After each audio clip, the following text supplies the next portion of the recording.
Okay, so today I'm going to show you how do you move in between the stances. Okay, so before we start this, let's realize that you've, if you've looked at the other videos, you've seen like how we step, how we use like the cat stances to help transition between one stance to another stance. We also use like sometimes we use the crane stance, but then we also do stuff like stepping, the different types of stepping that you see. Okay. Um, the other thing you want to understand is the whole rules of the body thing, where like the feet, for the most part, are like facing in the same direction as your hips. Now they may be bowed in, or they may be extended out, like sumoed out like this, or they may be bowed in, or they may even be messed up like this, right? Different stances like this. But in either way, what we want to do is we want to have like a controlled movement. So when we turn, when we spin, let's make sure that we're crisp and our hips are straight. Okay, so let's take you to an example of this. Okay, so from here, if I take a step this way, if I'm moving forward, I move forward like this. Take a step, and it's a clean step. If I move to the side this way, I can step here, side cat, and extend out like this. If I want to go forward, extend out, side cat like this. But I can also do the crane step, right?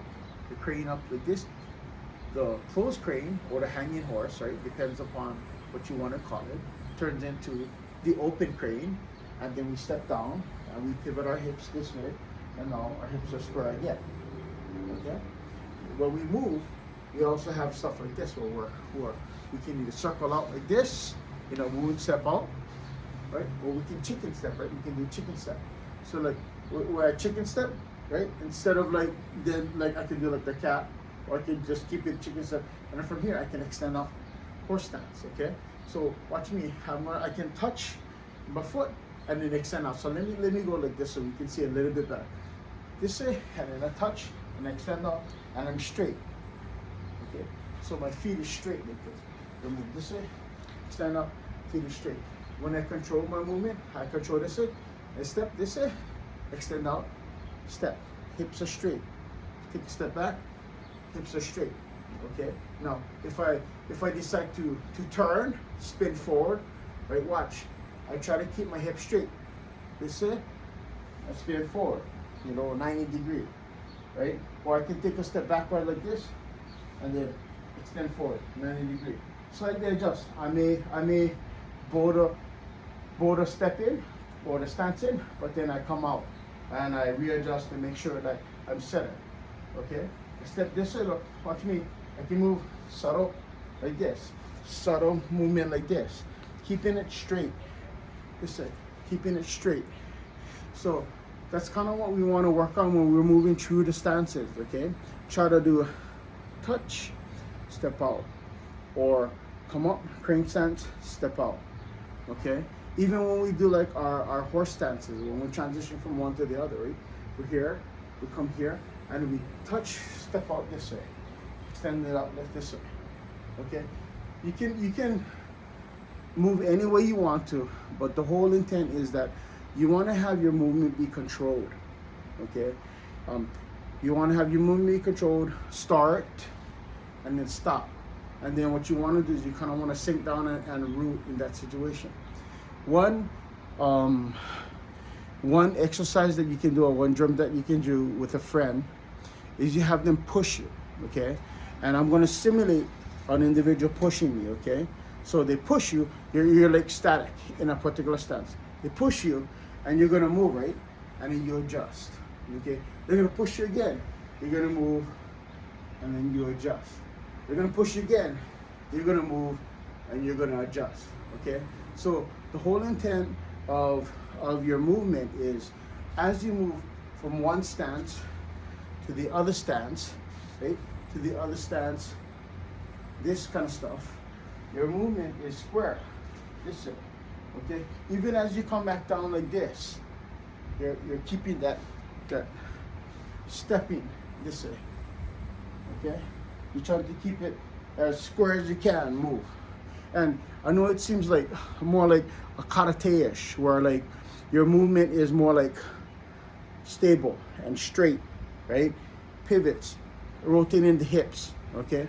But the reason why I'm suggesting that we do it this way, or you start training this way, is because you can always change it up later and go, instead of going from 90 degrees to 180 degrees to 360 degrees, you can go to like 270 degrees and 30 degrees and that kind of stuff.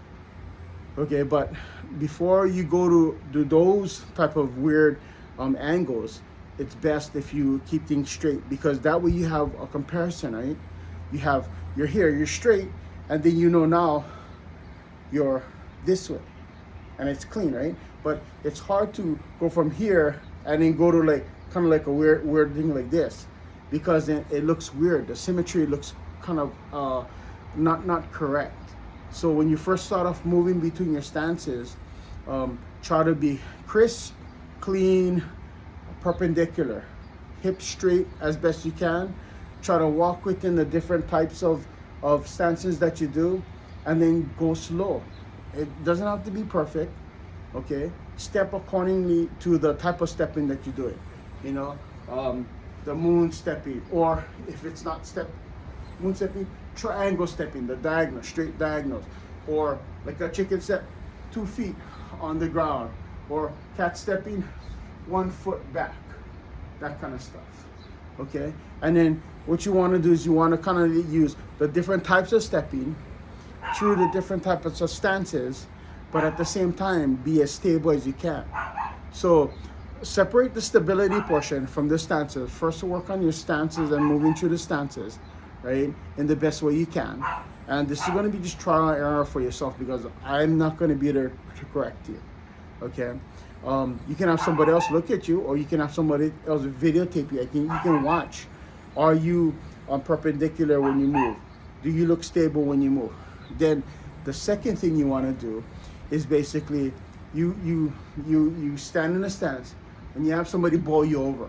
So have them push you, and they don't have to violently push you, but they push you enough to throw you off your balance. Okay, and what I want you to do is don't like react violently to the situation or overreact to the situation. They push you, and you go this way.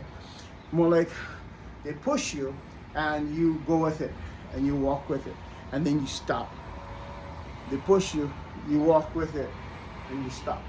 They push you, you walk with it, and you stop. And then what that does for you is it helps you to absorb the force coming towards you. It allows you to move with it, and then it allows you to resettle and root your stance. Okay, and it may not seem like it's going to help you, but it will help you in the future. And then you keep on trying to do that over and over again, hopefully with other people helping you. If not, then just move through the stances as best you can. And here's the thing about stances. Okay, when you start getting really good at stances and you're moving through the stance, whatever. Okay, and you can move through them fast. Then your next step is to go slower and lower. So like for instance, like this one, right? The neutral bow stance is this way, right? This way, right? Come on, this way. So now you go slower and lower, right? So instead of just going that far, you go all the way down, you know, slower and lower, okay? And if you want to, you don't have to keep the hands up. You can do the hands up, okay? Coming back up to the crane, close crane stance.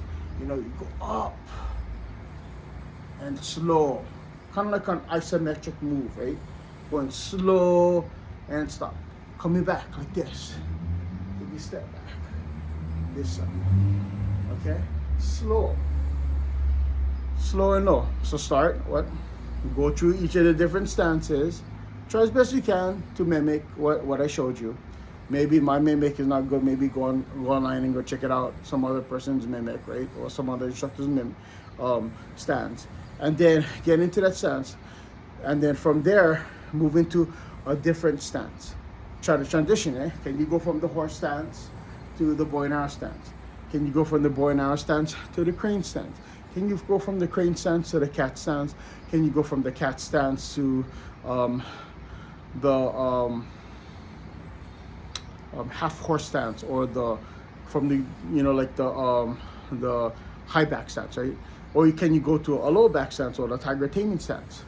Can you go from there to an X stance, right? Can you go from the X stance to a sitting stance? Okay, that kind of stuff. So you go figure it out, and as you transition between stances, you use the benefit of the cat stance, right? Which is the 90%, right? You're moving here, so that it gives you that little stepping balance. So as you're moving between it, if you need to drop it down, you drop it down. Okay? The crane stance, which is like you're doing this kind of stuff, this kind of stuff, or that kind of stuff, raising it up, balancing, and then stepping forward. And then as you're doing those two different types of like stances to assist with the transition, you can do the actual stepping.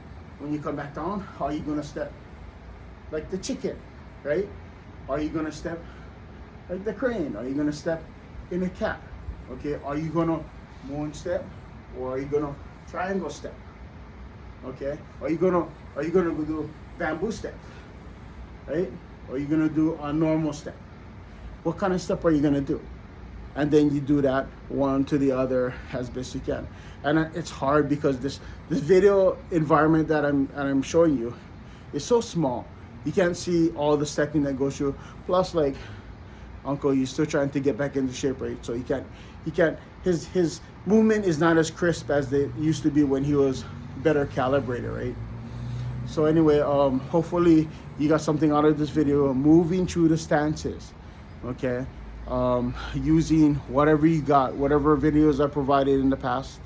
Hopefully you can do it. And again, once you are well versed in it, then go slower and go lower, okay? All right, train hard.